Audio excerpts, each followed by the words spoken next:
What is up, Flick fans, and welcome back to my channel. Today I am talking about a brand new movie that is out, and we will talk about where it is here in just a second. But this is called Anhedonia. This is a very low-budget independent film, and as I said on my community page post, I want to support movies like this because it's very important that we have filmmakers taking risks, taking chances like this, and I am excited to talk about this movie today because I was fortunate enough to be able to watch it before its release, and now that it's out, I want you guys to go and check it out if you get the opportunity and if you want to support a movie like this. The link is in the description on their Indiegogo page. You guys can rent this movie, stream this movie, purchase this movie, and all of the money goes towards their marketing campaign and getting this movie into film festivals. Once again, low-budget movies, independent films. It's really cool that we get a chance to see movies like this because these filmmakers, they're taking chances, they're taking risks. But did I enjoy this movie?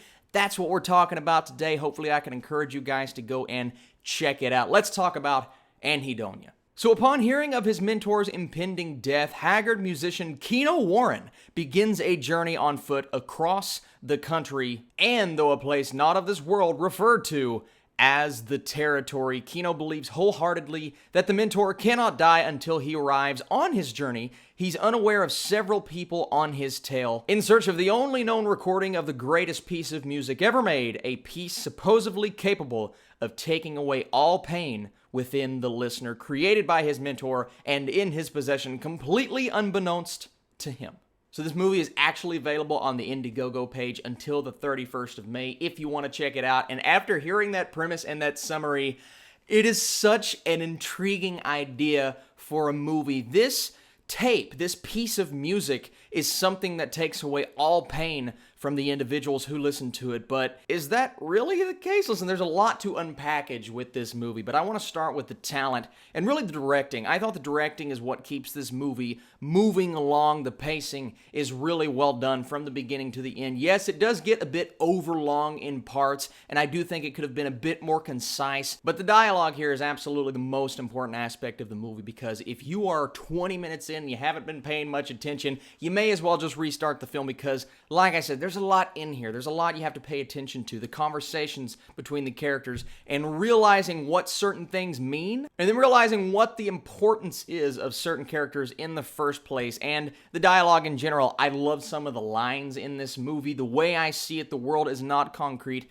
Maybe I can't save myself. Keno is a very interesting character. He has a lot going on in his personal life, and he feels like all he needs to do in his life is to get this tape to his mentor. And to me, the tape, the MacGuffin, is the most intriguing part about the movie because what does it actually do? Now, we see in the premise that it allows people to go into a place where they're escaping everything and they're being released from all of their pain, and that is the reason why we have certain people after Keno in this movie and that back and forth. It honestly gave me No Country for Old Men vibes when Josh Brolin's character was being hunted down in that film. You can feel the same way or a similar way about Keno and Ross Lation's character, who is crazy in this movie, but crazy in the best way. His expressions, the way that he feels about himself, and you see as this movie evolves, he is slowly diverging into madness because he has to do this thing that he was sent out to do,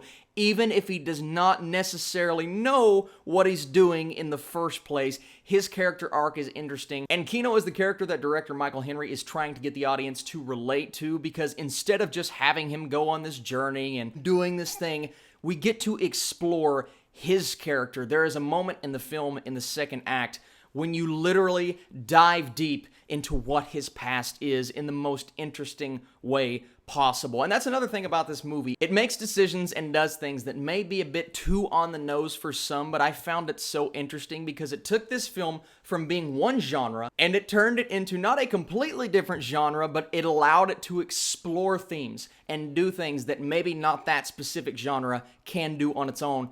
And that's one of the reasons why I think this is so intriguing, because there's a lot going on in this movie. You have the tape, you have the Philistine hunting down Keno's character, you have the exploration of what it means to be happy. And I loved all of those things in the way that they were handled. Yes, it is absolutely low budget. And some people will watch this and say, well, they clearly didn't have the budget to pull off the violence. They do this thing and then they cut away really quick.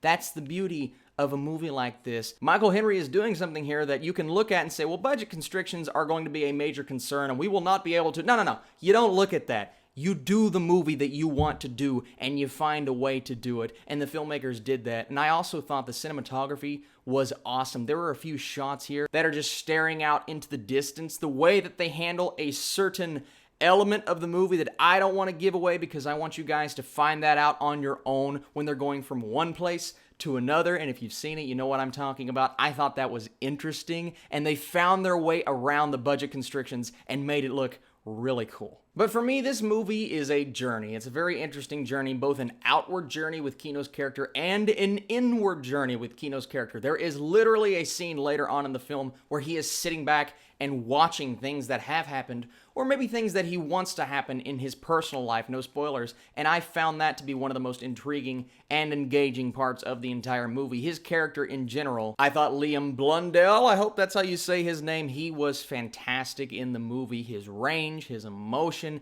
the depth to his character, that's a testament to the writing, and of course Ross's character chasing after them the entire time. Michael Henry has apparently been doing this for a while, financing his own low-budget films, and you have to respect a man like that because he has stories that he wants to tell, and he's doing that. He is telling these stories. He's bringing together a cast. Not every single actor in this movie worked. Every now and then, I'm like, maybe that's a bit too much, or maybe that's not enough. And then at the end of the movie, the decision that they made, I thought was a great decision because that's the decision that made me happy as a viewer, and it does leave things open to interpretation, and I have to respect that. Once again, guys, this is a movie that you can check out until May 31st on their Indiegogo page. That link will be in the description below, and I'm going to give this film a solid 75%. Actually, one of the higher scores I have given this year. Step it up, Hollywood, you big budget films. So thank you guys so much for watching this video, and thank you, Ross, for reaching out to me and letting me know that this movie existed. You know, and I told you that I was going to do a review, an honest review, and tell you exactly what I thought of the movie. Thankfully, the movie ended up being very intriguing and engaging, so it is something that I have to recommend to everybody on this channel. And I appreciate you guys for watching this video and checking out this movie whenever it is, whether it's now or later on down the line. Once again, thank you guys so much for watching this video, and I'll catch you very soon.